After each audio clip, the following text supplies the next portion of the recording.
Hello everyone, I am ज्योति झा। आज मैं आपको पढ़ाने जा रही हूँ क्लास 6 की हिस्ट्री आवर पास्ट वन। तो अगर आपने मेरा चैनल सब्सक्राइब नहीं किया है तो आप सबसे पहले मेरे चैनल को सब्सक्राइब कीजिए, लाइक कीजिए और बेल आइकन ज़रूर दबा दीजिए ताकि मेरे हर वीडियो का नोटिफिकेशन आप तक सबसे पहले पहुँचे। तो चलिए बच्चों, कल हमने पढ़ा था what, where, how and when, जो हमारा पहला चैप्टर है। उसमें हमने कल why do people travel nowadays यहाँ तक पढ़ा था। अब हम आज इसके आगे पढ़ेंगे नेम्स ऑफ द लैंड, ज़मीन के नाम। Two of the words we often use for our country are India and Bharat. The word India comes from the Indus called Sindhu in Sanskrit. Find Iran and Greece in your atlas. The Iranians and the Greeks who came throughout the northwest about 2500 years ago and were familiar with the Indus, called it the Hindos or the Indos, and the land to the east of the river was called India. The name Bharata was used for a group of people who lived in the northwest and who are mentioned in the Rig Veda. The earliest compositions in Sanskrit dated to about 3500 years ago. Later, it was used for the country. तो देखिए कि इसमें क्या हुआ था कि हमारे देश के लिए दो शब्द ज़्यादातर यूज़ होते हैं, वह इंडिया और भारत है। तो इंडिया वर्ड इंडस से आया है, जिसको संस्कृत में सिंधु कहते हैं। और उसके बाद आप ईरान और ग्रीस जो है उसे आप अपने एटलस में ढूंढिए। तो ईरानीज और ग्रीक जो सबसे पहले नॉर्थ वेस्ट से 2500 साल पहले आए थे, वो इंडस से परिचित थे और उन्होंने इसका नाम हिंदोस या इंडोस रखा। इस नदी का ईस्टर्न पार्ट इंडिया कहलाता है। नाम भारता एक इंसानों का ग्रुप है जो नॉर्थ वेस्ट में रहता था और जिसका ऋग्वेदा में उल्लेख किया गया है, जो संस्कृत में पहले रचा गया था। उसके लिए इस्तेमाल किया गया था भारता नाम।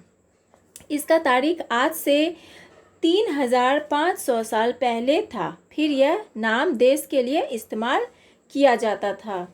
अब उसके बाद है, देखिए कि finding out about the past. अब पास्ट के बारे में जानते हैं। तो देखिए कि there are several ways of finding out about the past. One is to search for and read books that were written long एगो।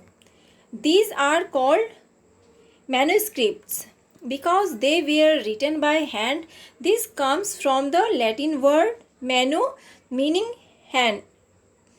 These were usually written on palm leaf or on the specially prepared bark of a tree known as the birch, which grows in the Himalayas.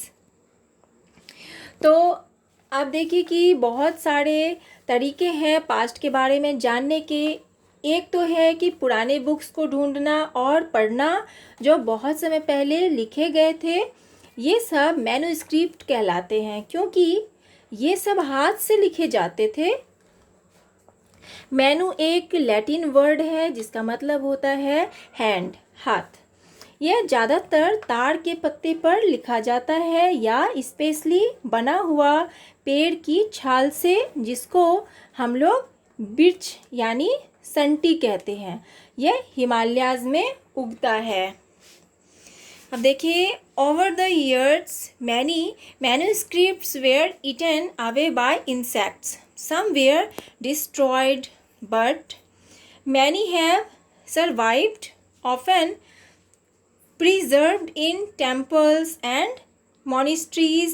These books dealt with all kinds of subjects, religious beliefs and practiced the lives of kings, medicines, and science.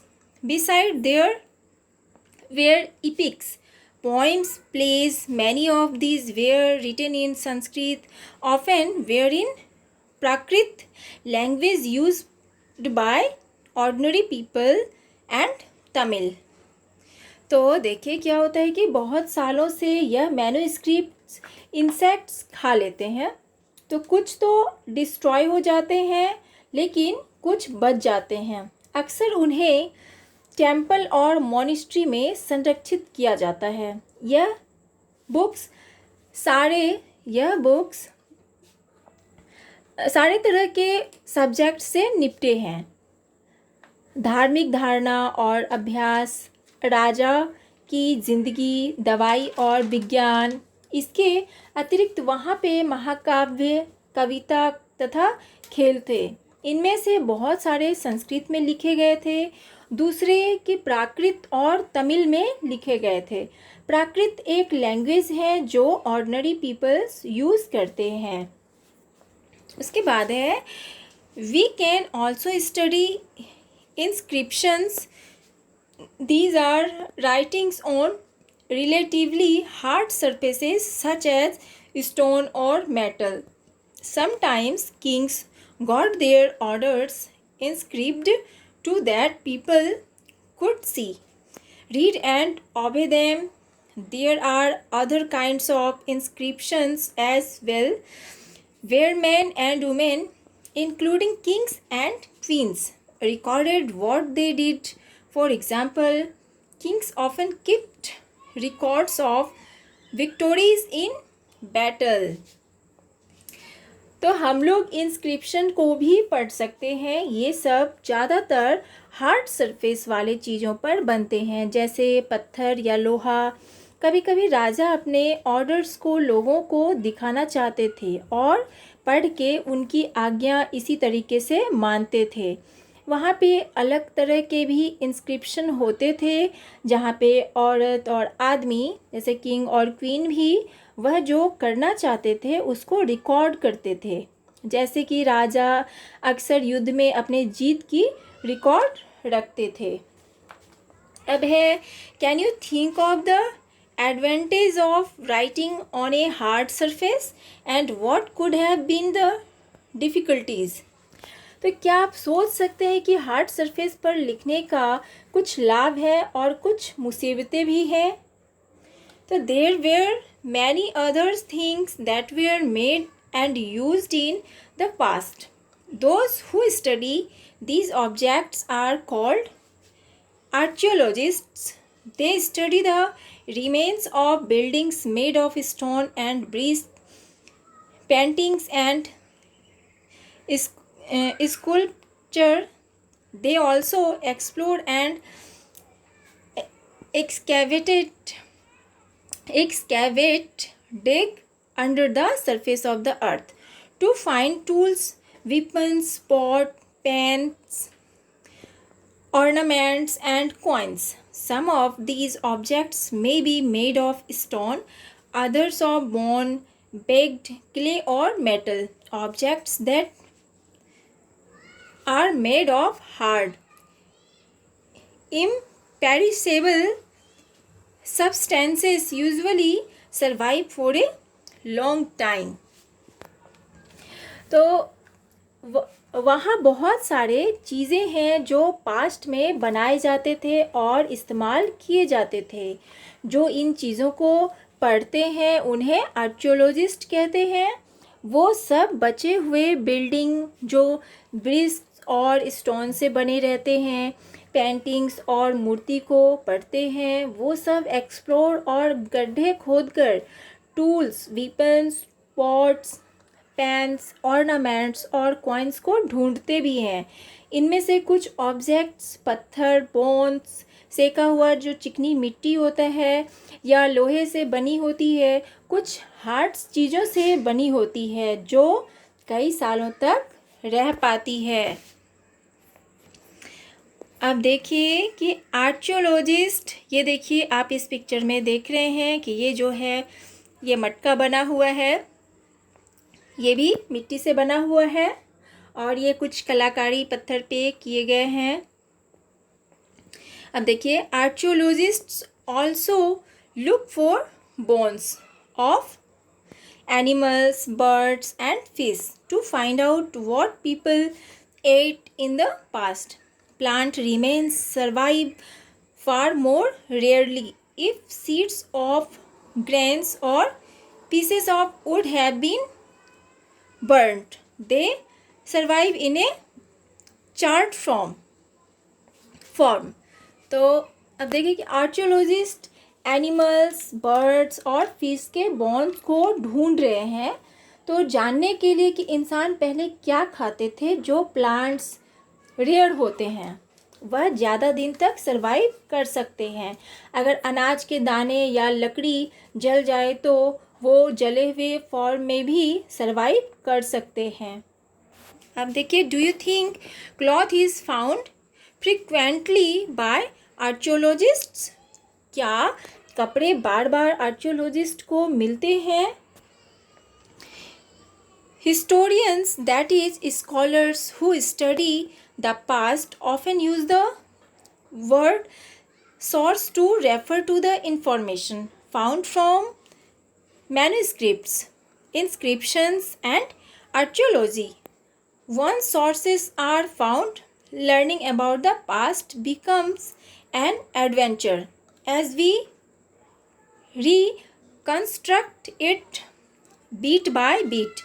So historians and archaeologists are like detectives who use all these sources like clues to find out about our pasts. तो इतिहासकारों अर्थात कि विद्वानों जो past के बारे में पढ़ते हैं, अक्सर वो मैन्युस्क्रिप्ट्स, इंस्क्रिप्शंस और आर्कियोलॉजी से मिले इंफॉर्मेशन के लिए सोर्सेस वर्ड का इस्तेमाल करते हैं। अगर एक बार सोर्स मिल जाते हैं तो पास्ट के बारे में जानना एक एडवेंचर हो जाता है। हम लोग इन्हें थोड़ा थोड़ा करके पुनर्निर्माण करते हैं।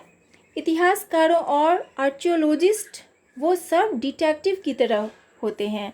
वो सोर्सेस को क्लू की तरह इस्तेमाल करते हैं और हमारे पास्ट को जानने के लिए। वन पास्ट और मैनी, तो एक अतीत या बहुत। Did you notice the title of this book? Our pasts. We have used the word pasts in plural to draw attention to the fact that the past was different for different groups of people. For example, the lives of herders or farmers were different from those of kings and queens. The lives of merchants were different from those of craftspersons and so on. Also, as is true even today, people follow different practices and customs in different parts for the country.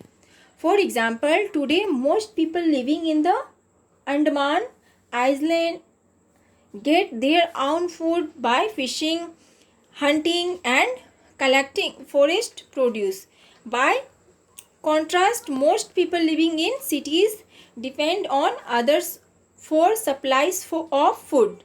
Differences such as these existed in the past as well. तो देखिए कि क्या आपने इस book का title our past notice किया है। तो हमने पास्ट वर्ड को प्लूरल में इसलिए यूज़ किया है ताकि हम लोग अटेंशन ड्रॉ कर सकें इन फैक्ट्स पर कि जो पास्ट है वो डिफरेंट है डिफरेंट पीपल के ग्रुप से।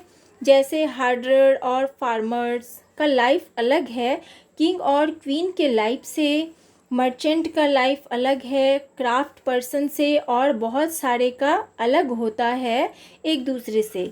तो आज भी यह सच है, लोग अलग अलग अभ्यास करते हैं और देश के अलग अलग हिस्से में अलग अलग रिवाज के साथ। जैसे ज़्यादातर इंसान जो अंडमान में रहते हैं वो आज भी अपने खाने के लिए फिशिंग, हंटिंग करते हैं और फॉरेस्ट से प्रोड्यूस चीज़ों को कलेक्ट करते हैं। ज़्यादातर इंसान जो शहर में रहते हैं वो दूसरों के खाने के सप्लाई पर डिपेंड रहते हैं और यही डिफरेंस पास्ट में भी था।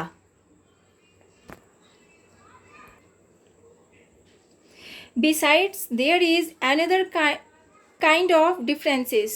We know a great deal about kings and the battles they fought because they kept records of their victories. Generally, ordinary people such as hunters, fishing folk, gatherers, farmers, or herders did not keep record of what they did, while archaeology help us to find out about their lives. There is much that remains unknown.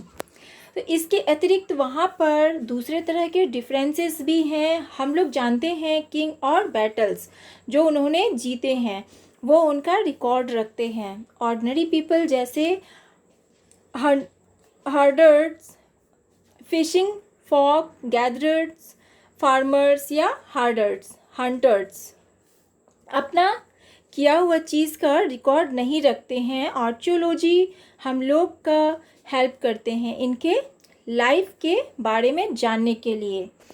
अब देखिए what do dates means. तो date का मतलब क्या होता है? If somebody asks you the date you will probably mention the day, month and year, 2000 and something. These years are counted from the date generally assigned to the birth of Jesus Christ, the founder of Christianity. So 2000 means 2000 years after the birth of Christ. All dates before the birth of Christ are counted backward and usually have the letters BC before Christ added on. In this book we will refer to dates going back from the present using 2000 as our starting point. तो अगर आपसे कोई date पूछे तो आप day, month, year का उल्लेख करेंगे, इनके बारे में बताएंगे, जानकारी देंगे। तो इन सालों को जीसस क्रिस्ट के बर्थ के हिसाब से गिना जाता है जो क्रिश्चियनिटी के फाउंडर हैं। तो 2000 यानी कि 2000 साल क्रिस्ट के जन्म के बाद सारे डेट्स को जो क्रिस्ट के जन्म से पहले गिने जाते हैं उनमें बीसी लगाया जाता है। बीसी यानी बिफोर क्रिस्ट। इस बुक में हम देखेंगे कि प्रेजेंट से पीछे जा रहा है। 2000 को हम लोगों का स्टार्टिंग पॉइंट मानेंगे। तो बच्चों अब ये चैप्टर जो है फर्स्ट ख़त्म हो चुका है। तो आपको ये चैप्टर पढ़ के कैसा लगा और अगर समझ में नहीं आया तो आप कमेंट में भी पूछ सकते हैं। तो बच्चों मैंने इस चैप्टर के क्वेश्चन आंसर के वीडियो में सरप्राइज़ रखा है। वो सरप्राइज़ ये है कि मैंने इस चैप्टर के हार्ड वर्ड क्वेश्चन आंसर के वीडियो में डाला है। तो हार्ड वर्ड्स को सुनने के लिए मेरे चैनल को सब्सक्राइब कीजिए और बेल आइकन दबा दीजिए ताकि हमारे हर नए वीडियो का नोटिफिकेशन आप तक सबसे पहले पहुंचे। तो इस चैप्टर में इस वीडियो के साथ मैंने डिस्क्रिप्शन में इसका जो मैंने पहला पार्ट जो बनाया था उसका लिंक डिस्क्रिप्शन में डाल दिया है। आप वो लिंक देख सकते हैं, डिस्क्रिप्शन से निकाल सकते हैं। और मैंने इसका क्वेश्चन आंसर भी डाल दिया है, तो आप क्वेश्चन आंसर भी याद कीजिए और मेरा अगला वीडियो देखिए जो मैं क्वेश्चन आंसर पे बनाऊंगी। तो आपको कैसा लगा ज़रूर लाइक कीजिए। तब तक के लिए bye, take care, thanks to watch my video.